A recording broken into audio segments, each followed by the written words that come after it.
Shalom saudara, hari ini kita akan berbicara tentang cara kehadiran Allah. Hampir semua orang Kristen secara akali percaya dan mengakui bahwa Allah itu ada, hidup, dan maha hadir. Maksudnya, Dia ada dan hadir di mana-mana. Namun pengakuan itu tidak cukup membuat seseorang sungguh-sungguh mengalami Allah. Tidak banyak orang yang memiliki pengalaman real yang diakuinya sebagai pernyataan kehadiran Allah dalam hidupnya secara pribadi. Teologi dan pengetahuan tentang Allah lebih banyak atau hampir semua didengar dari berbagai sarana dan media. Namun, itu pun hanya berupa teori-teori yang belum terbukti dalam kehidupan secara konkret. Dalam Alkitab kita dapat menemukan kesaksian pribadi yang telah berjalan dengan Allah secara luar biasa. Itulah hidup yang sesungguhnya, yaitu kehidupan yang tidak terpisah dari Allah. Alkitab tidak pernah mencoba untuk membuktikan bahwa Allah itu ada dan membujuk pembacanya untuk mempercayai eksistensinya. Hal ini disebabkan karena para penulis Alkitab yakin dengan benar bahwa Allah itu ada, yaitu hasil dari pengalaman nyata hidup mereka. Saudaraku, bagi mereka eksistensi Allah bukan sesuatu yang aneh, melainkan sesuatu yang biasa dan tidak perlu lagi dibuktikan. Dunia hari ini adalah dunia yang fasik. Kefasikan dunia makin memperkuat konsep atau keyakinan mereka bahwa Allah itu tidak ada dan tidak perlu ada. Kalaupun Allah itu ada, Dia tidak perlu memiliki relasi dengan manusia. Dalam 2 Petrus pasal 3 ayat 3-5 mengatakan, yang terutama harus kamu ketahui ialah bahwa pada hari-hari zaman akhir akan tampil pengecek-pengecek dengan ejekan-ejekannya, yaitu orang-orang yang hidup menuruti hawa nafsunya.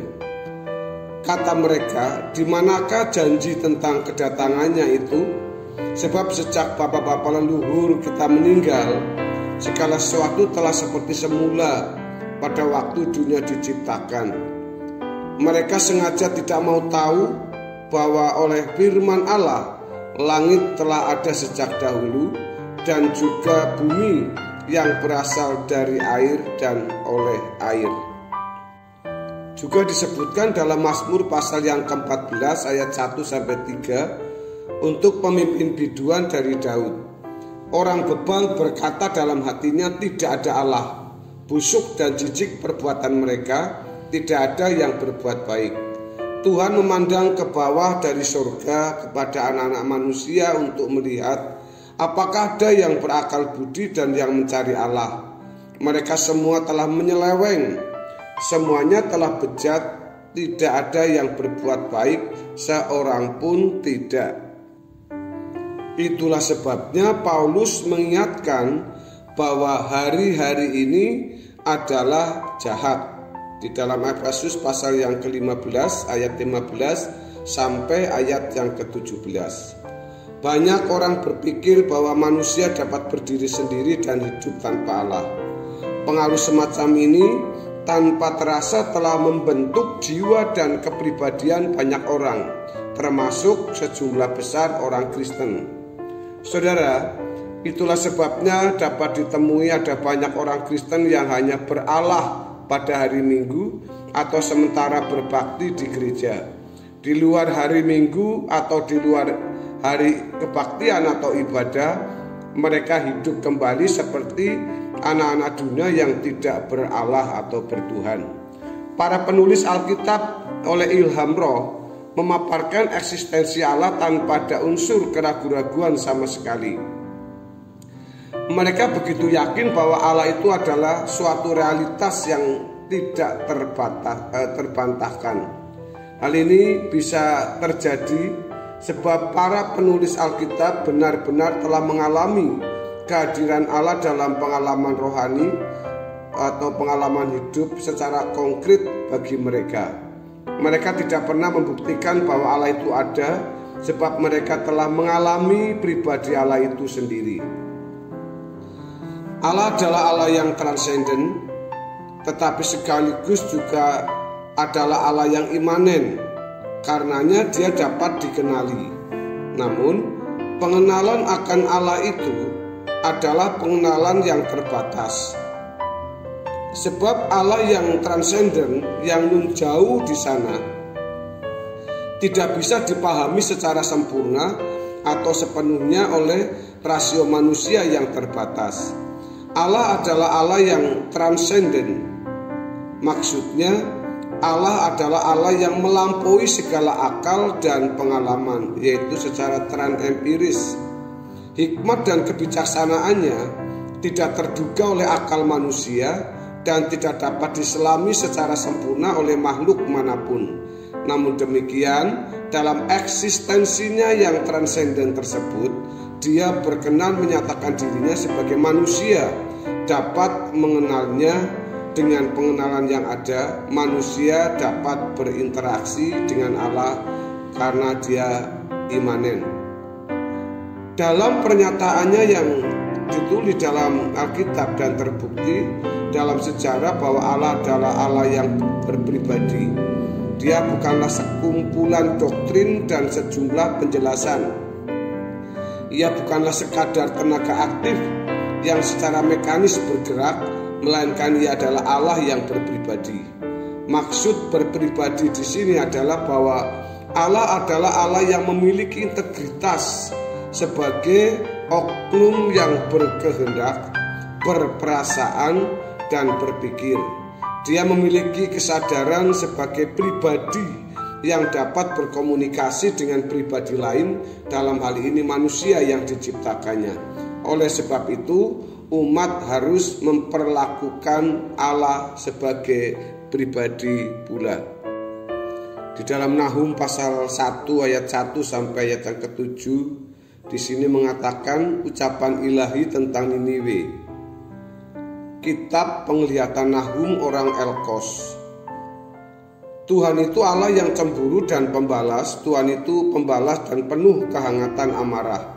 Tuhan itu pembalas kepada para lawannya dan pendendam kepada para musuhnya. Tuhan itu panjang sabar dan besar kuasa, tetapi ia tidak sekali-kali membebaskan dari hukuman orang yang bersalah. Ia berjalan dalam puting beliung dan badai, dan awan adalah debu kakinya. Ia menghardik laut dan mengeringkannya, dan segala sungai dijadikannya kering. Basan dan Karmel menjadi merana, dan kambing Libanon menjadi layu. Gunung-gunung gemetar, maksud saya kembang Libanon. Gunung-gunung gemetar terhadap dia, dan bukit-bukit mencair. Bumi menjadi sunyi sepi di hadapannya, dunia serta seluruh penduduknya. Siapakah yang tahan berdiri di hadapan geramnya, dan siapakah yang tahan tegak terhadap murkanya yang menyala-nyala? Kehangatan amarahnya tercurah seperti api, dan gunung-gunung batu menjadi roboh di hadapannya. Tuhan itu baik, ia adalah tempat pengungsian pada waktu kesusahan.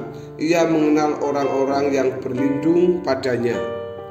Saudaraku, Roh Kudus atau Roh Allah adalah cara kehadiran Allah dalam kehidupan orang percaya. Allah adalah roh. Maksudnya adalah bahwa Allah tidak dapat dilihat dengan mata jasmania atau disentuh. Ia adalah pribadi yang eksis tetapi tidak dapat dijamah secara lahiriah, sebab ia tidak bertulang dan berdaging seperti kita. Dengan keadaan ini, Allah memiliki keunikan diri yang tidak ada tandingannya. Dia tidak dibatasi oleh ruang dan waktu dalam Yohanes 4 ayat 23 sampai 24. Dalam hal ini bisa dimengerti mengapa Allah menentang usaha untuk menggambarkan Allah dalam bentuk-bentuk atau wujud-wujud tertentu. Allah adalah pribadi atau oknum yang sudah ada dari kekal sampai kekal. Ia tidak berawal dan tidak berakhir. Itulah sebabnya disebutkan bahwa Allah ada di luar waktu dalam Mazmur pasal 90 ayat yang kedua. Dalam Alkitab kita dapat menemukan pernyataan bahwa Allah adalah Allah yang tidak berubah. Hakikat, rencana, dan kehendaknya tidak berubah. Sekalipun dia adalah Allah yang aktif, bekerja, dan berkarya. Di dalam Yakobus 1 ayat yang ke-17. Saudaraku yang dikasihi oleh Tuhan Yesus, kiranya kebenaran kita hari ini memberkati kita semua. Haleluya. Amin.